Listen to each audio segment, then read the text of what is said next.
Ini ndinonzi Silas Jingamire, ndiri muno muMakonde. Ndinogara parenji 1. Tinofara zvikuru kwazvo nezvaita VaMutasa nehurumende nechirongwa chaita icho kutipa kuti mombe dzedu dzirarame muno Makonde. Hurumende ngairambe yakadaro, tinofara zvikuru tose. Mwaka hauna kufamba zvakanaka, takauona mvura haina kunaya, saka tine drought yatinayo kana kuti nzara iri pakati pedu. Saka nzara yevanhu inzara yezvipfuwo futi zvakare, nekuti mvura haina kunaya. Naizvozvo kuno kuMakondewo zvakare tine nzvimbo dzedu dzinofola under region 4 and 5, kunana ward 17, kunana Kenzamba, Kamonde, zvichienda zvakadaro nekunana Godzuku. Inzvimbo dzinorohwa nenzara zvikuru. Sakani VaMpofu, muridzi wepurazi rino, vakabatana naVaMutasa, joint venture yavo mukurima kwavanoita. VaMpofu naVaMutasa vakandidaidza vakati, taona kuti kuna zvipfuwo zviri kufa nenzara munharaunda yenyu yeMakonde constituency.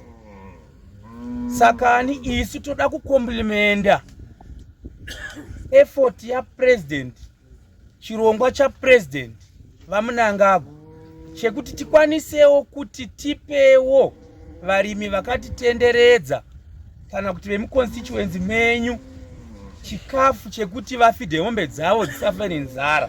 Sezvambotaurwa nyaya yemabhero iyi initiative yauya napresident, ende isusu semayouth tichitungamirwa nasekuru vachitigaidha tichienda futi tichifamba, toda kuramba tichireplicata zvinhu izvozvizvi, tichibata mapikinotes anenge achitaurwa napresident, because takatedzera wakuru wedu tinoenda kune nzira yakanaka. Sezvatinongoita kuti nini mutangiro wandakaita kurima kuterawo sekuru wangu wachiterawo MP wachiterawo wakuru wavo tichisvika kuna president. Saka zvinobva from somewhere.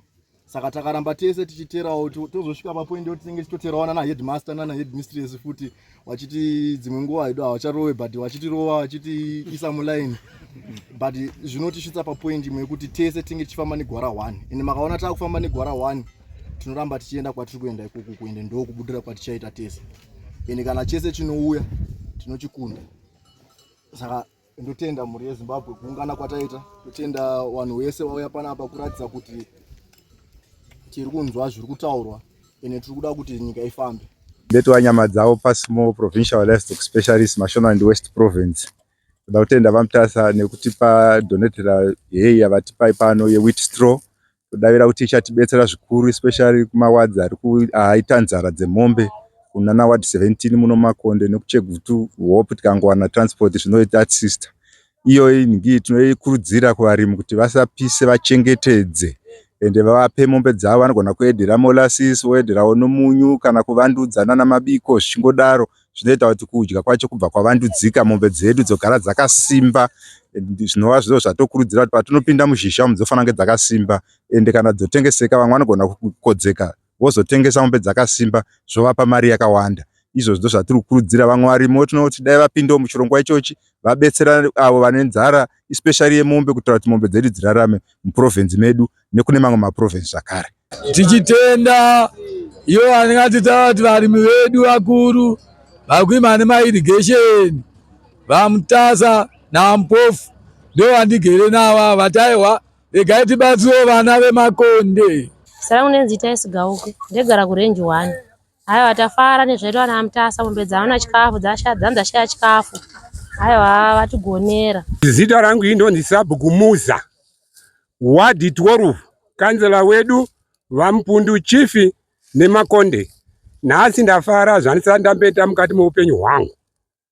Kupihwa chikafu cheng'ombe dzangu, ng'ombe hadzichafi, asi zvose izvi tinozvitenda. My name is Michael Chasa Jr. 19 years old, and I'm a commercial farmer.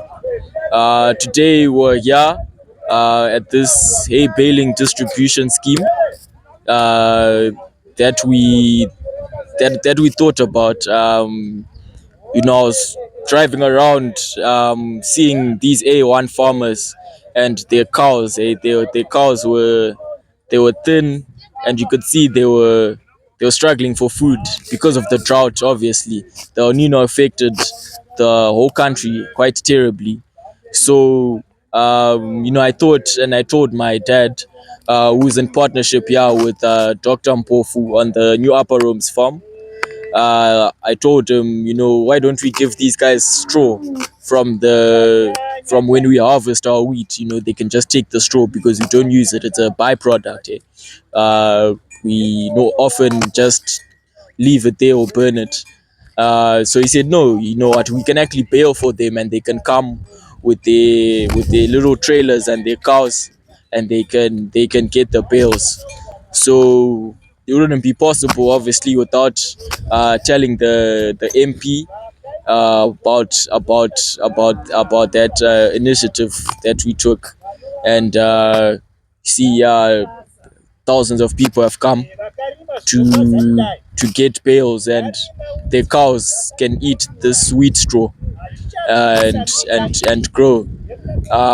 But it goes in line and parallel with the president's Dr. E.D. Mnangagwa's vision 2030 of being a mid to upper income economy in 2030. Starangu ndinonzi Arnold Kapondoro.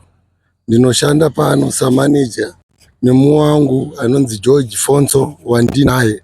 Nhasi zuva rekupa vanhu mabhero rataronga nemukuru wedu Mike Mutasa kuti tipe vanhu mabhero sezvo chikafu hakuna, uswa vanhu vakapisa masango. Saka muri kuona vanhu vaungana kudai.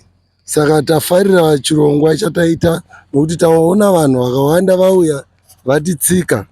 Ndinotenda nekurima kuri kuitwa naVaMutasa panapa. Ndinoshandawo ndine muwangu, ndinoshanda as a manager. Ndinoshanda tiri 2 saizvozvi. Ndinonzwa kufara nezvaitwa naVaMutasa kushera vanhu chikafu chemombe.